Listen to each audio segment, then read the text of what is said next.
doutora Clarice, sou Bruno, doutor Bruno, doutora Clarice. Presidente,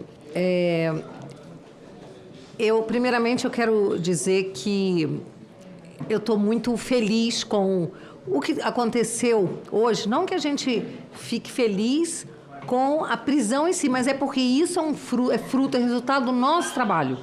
Porque agora essas prisões preventivas vão impedir destruição de provas, vão impedir que investigados atrapalhem o nosso trabalho aqui, e a Polícia Federal, o ministro André Mendonça, que é o relator, né, do processo, do inquérito, vão poder, com mais segurança, apurar a verdade. E a nossa função aqui é essa. Então, em razão disso, eu quero me dirigir ao senhor Eric e perguntar. Aqui eu percebi que o senhor fez um gesto afirmativo quando foi questionado pelo relator se tinha negócios com o careca do INSS. Depois o senhor se calou, mas primeiramente o senhor fez um gesto afirmativo. E depois foi demonstrada a relação no painel. Eu pergunto novamente, o senhor tem relação profissional com o Antônio Carlos Camilo Antunes? E, em caso afirmativo, qual tipo de relação profissional? Excelência, conforme a orientação da defesa, me manterei silente em relação aos fatos sob investigação. De qualquer forma, eu preciso perguntar, o senhor tem relação profissional com a senhora Cecília Rodrigues Mota via APB? Eu mantenho a resposta, excelência. Com a Inovar Assessoria?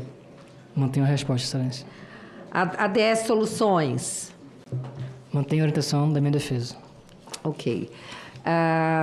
Bom, saiu uma matéria dizendo o seguinte, né? André Fidelis, Virgílio Stefanuto em 2014, e fala também de Costelão a reunião sobre cannabis. Careca do INSS teve encontros com o senador Weverton Rocha. E diz o seguinte, que além de Careca do INSS, Weverton teve contato com o ex-diretor de benefícios do INSS, André Fidelis, o seu pai, outra figura que a PF aponta como um dos principais personagens do suposto esquema.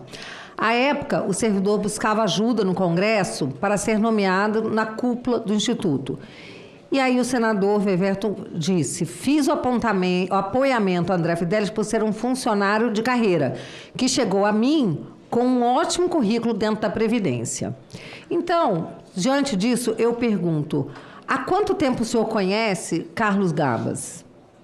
Excelência, não me recordo de conhecer Carlos Gabas. Virgílio de Oliveira Filho? Excelência, conforme a orientação da defesa, não comentarei a respeito de fatos sob investigação.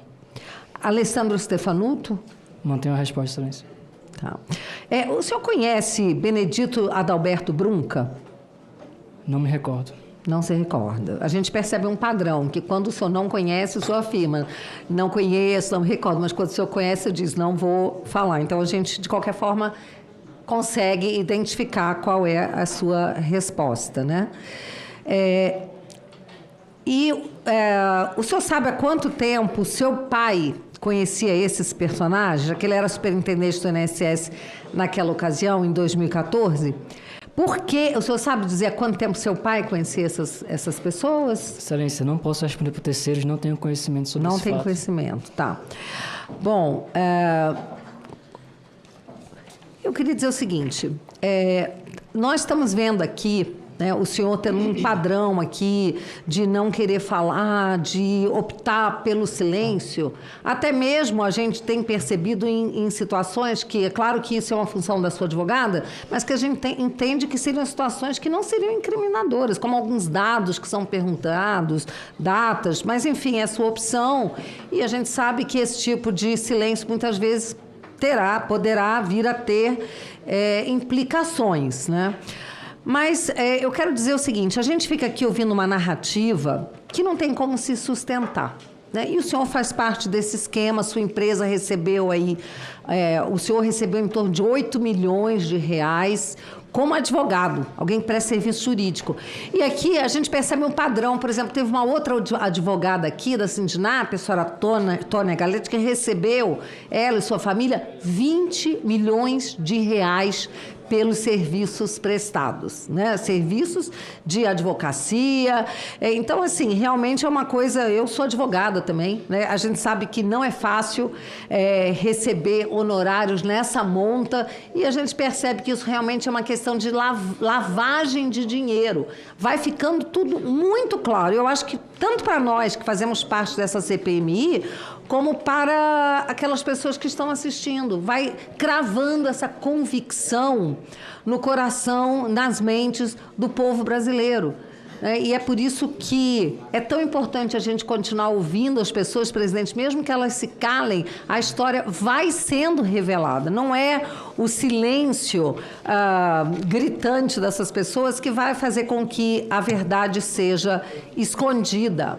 E eu quero dizer também que essa narrativa ridícula de que ao governo Bolsonaro foi lá que tudo começou, o senador Rogério Marinho sempre consegue mostrar com dados e com precisão o absurdo dessa narrativa. A gente quer lembrar aqui que Bolsonaro sancionou leis de combate a fraudes no INSS, o PT sempre lutou para manter esses descontos lá atrás, fez de tudo para derrubar na medida provisória e, de fato, conseguiu derrubar medidas que impediriam esse tipo de fraude, e nenhum deputado do PT, a não ser um senador, que é o Contarato, nenhum deles assinou a CPMI.